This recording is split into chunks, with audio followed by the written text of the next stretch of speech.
Bidadi township ಅನ್ನು ವಿರೋಧಿಸಿ ವಿಧಾನಸೌಧ ಚಲೋಗೆ ನಿರ್ಧಾರವನ್ನ ಮಾಡಲಾಗಿದೆ. ಆಗಸ್ಟ್ 25ನೇ ತಾರೀಕು ರೈತ ಸಂಘ ವಿಧಾನಸೌಧ ಚಲೋಗೆ ನಿರ್ಧರಿಸಿದೆ. 530 ದಿನಗಳ ನಿರಂತರ ಪ್ರತಿಭಟನೆಗೂ ರಾಜ್ಯ ಸರ್ಕಾರ ಬಗ್ಗಿಲ್ಲ. ರಾಜ್ಯ ರೈತ ಸಂಘದ ನೇತೃತ್ವದಲ್ಲಿ ಹೋರಾಟಕ್ಕೆ ಸದ್ಯ ಸಜ್ಜಾಗಿದ್ದಾರೆ ರೈತರೆಲ್ಲರೂ. ಬೆಂಗಳೂರಿನ ಫ್ರೀಡಂ ಪಾರ್ಕ್ನಿಂದ ವಿಧಾನಸೌಧ ಚಲೋಗೆ ಸದ್ಯ ಪ್ಲಾನ್ ಅನ್ನ ಮಾಡಲಾಗಿದೆ. ಟೌನ್ಶಿಪ್ ಯೋಜನೆಯನ್ನ ರದ್ದುಗೊಳಿಸುವಂತೆ ರೈತರು ಪಟ್ಟು ಹಿಡಿದಿದ್ದಾರೆ. ಸಾವಿರಾರು ರೈತರು ವಿಧಾನಸೌಧಕ್ಕೆ ಮುತ್ತಿಗೆ ಹಾಕೋದಕ್ಕೆ ಪ್ಲಾನ್ ಮಾಡಿದ್ದಾರೆ. ಆಮರಣಾಂತ ಉಪವಾಸ ಸತ್ಯಾಗ್ರಹವನ್ನ ನಡೆಸೋಕೆ ರೈತರು ಸಿದ್ಧತೆಯನ್ನ ಮಾಡಿಕೊಂಡಿದ್ದಾರೆ. ರೈತರನ್ನ ಬೆದರಿಸಿ ಕಿರುಕುಳವನ್ನ ನೀಡಿ ಭೂಮಿಯನ್ನ ಕಿತ್ತುಕೊಳ್ಳಲಾಗ್ತಾ ಇದೆ.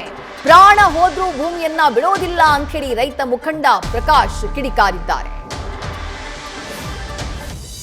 18 ತಿಂಗಳಿಂದ ನಾವೇನು ಅಹೋರಾತ್ರಿ ಧರಣಿ ಬೈರಮಂಗಲ ಸರ್ಕಲ್ ಆಗ್ಬೋದು, ರಾಮನಗರ ಕಚೇರಿ ಜಿಲ್ಲಾಧಿಕಾರಿ ಕಚೇರಿ ಆಗ್ಬೋದು, ಅಥವಾ ಅಧಿಕಾರಿಗಳು ರಾಜ್ಯಾಧಿಕಾರಿಗಳಿಗೆ ಗೊತ್ತಾಗ್ತಿ, ಮತ್ತು ಮುಖ್ಯಮಂತ್ರಿಗಳಿಗೆ, ರಾಜ್ಯಪಾಲರಿಗೆ, ಶಾಸಕರಿಗೆ, ಉಪಮುಖ್ಯಮಂತ್ರಿಗಳಿಗೆ, ಜಿಲ್ಲಾಧಿಕಾರಿಗಳಿಗೆ, ಜಿಪಿಡಿಗಳಿಗೆ ಎಲ್ಲ ರೀತಿ ಮನವಿ ಕೊಟ್ಟರು ಸಹ ನಮ್ಮ ಯಾವೊಂದು ಮನವಿಯನ್ನವರು ಪರಿಗಣಿಸದೆ ನಾವು ಪ್ರತಿಭಟನೆಗೂ ಸಹ ಯಾವುದೇ ಒಂದು ಗೌರವ ಕೊಡದೆ ರೈತರುಗಳಿಗೆ ಒಂದು ಅಗೌರವ ನಡೆಕೊಂಡು ಸರ್ಕಾರ 18 ತಿಂಗಳು ನಾವೇನು ಪ್ರತಿಭಟನೆ ನಮಗೆ ಬೆಲೆ ಕೊಡೋದ್ರಿಂದ ಇದೇ ತಿಂಗಳು 25ನೇ ತಾರೀಕು ಫ್ರೀಡಂ ಪಾರ್ಕ್ನಿಂದ ವಿಧಾನಸೌಧ ಚಲೋ ಕಾರ್ಯಕ್ರಮ ನಾವು ರೈತ ಸಂಘ ಮತ್ತು ಕರ್ನಾಟಕ ರಾಜ್ಯ ರೈತ ಸಂಘ ಎಲ್ಲ ಸಂಘಟನೆಗಳು, ಕನ್ನಡ ಪರ ಸಂಘಟನೆಗಳಾಗ್ಬೋದು, ದಲಿತ ಪರ ಸಂಘಟನೆಗಳು, ಮಹಿಳಾ ಸಂಘಟನೆಗಳು, ಕರ್ನಾಟಕ ಪ್ರಾಂತ್ಯ ರೈತ ಸಂಘ ಆಗ್ಬೋದು, ಸಂಯುಕ್ತ ಹೋರಾಟ ಸಂಘ ಆಗ್ಬೋದು, ಹೀಗೆ ಕರ್ನಾಟಕದ ಎಷ್ಟು ರೈತ ಸಂಘಟನೆಗಳು ಎಲ್ಲ ಸಂಘಟನೆಗಳಿಂದ ಒಗ್ಗಟ್ಟಾಗಿ ನಾವು ಇದೇ 25ನೇ ತಾರೀಕು ಮಂಗಳವಾರ ಫ್ರೀಡಂ ಪಾರ್ಕ್ನಲ್ಲಿ ಪ್ರತಿಭಟನೆ ಮಾಡ್ತಾ ಇದ್ದೀವಿ.